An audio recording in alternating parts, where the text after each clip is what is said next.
beloved author and astronomer drive. Carl Sagan hosted a 13-part PBS miniseries in 1980 called Cosmos, that today many in science, the media, and regular science-minded citizens remember fondly. Sagan, often sporting a turtleneck or a corduroy jacket, amazed viewers by unraveling some of the biggest mysteries of the solar system, how stars work, the search for intelligent life beyond our planet, and other expansive topics, in ways both spellbinding and accessible.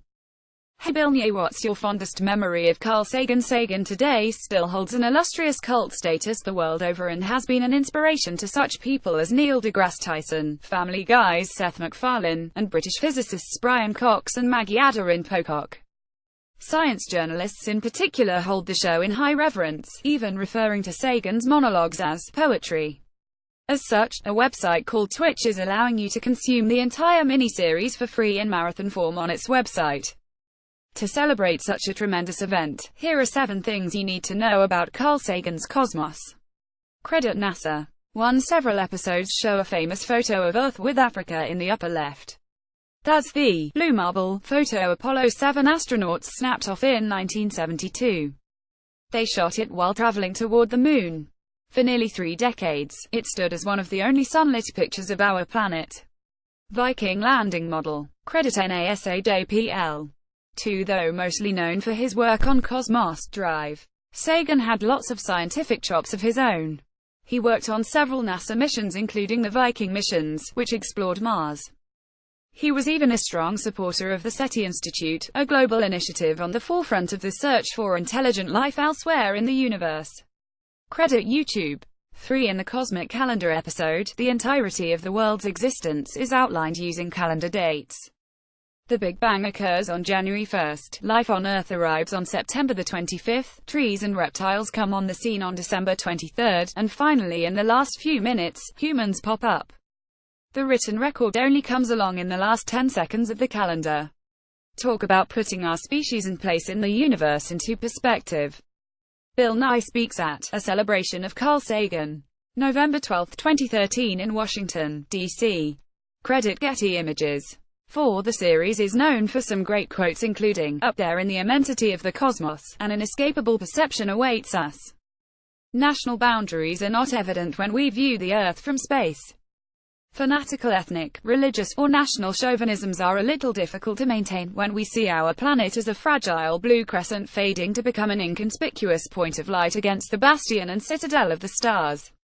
The golden record in its cover for the Voyager I mission. Credit NASA Caltech. 5. Sagan oversaw the creation of the famous gold records which adorned the Voyager I and II missions. These are currently hurtling through space, complete with welcome messages in many languages, different musical compositions, and even whale song. They were created in case one of the Voyagers bump into intelligent, spacefaring life. Voyager spacecraft. Credit NASA DPL.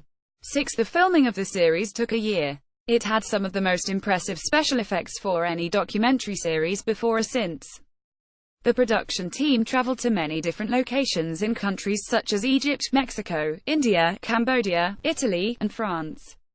Many of the studio segments were shot at Rensselaer Polytechnic Institute RPI in Troy, New York.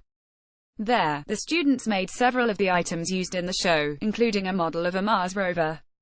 SETI radio telescopes searching the stars. Credit YouTube.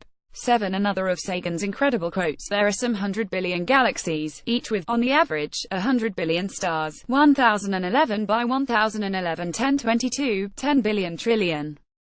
In the face of such overpowering numbers, what is the likelihood that only one ordinary star, the Sun, is accompanied by an inhabited planet? Why should we, tucked away in some forgotten corner of the cosmos, be so fortunate? To me, it seems far more likely that the universe is brimming over with life. But we humans do not yet know.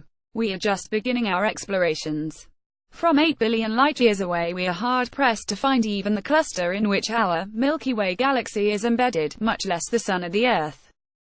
The only planet we are sure is inhabited is a tiny speck of rock and metal, shining feebly by reflected sunlight, and at this distance utterly lost.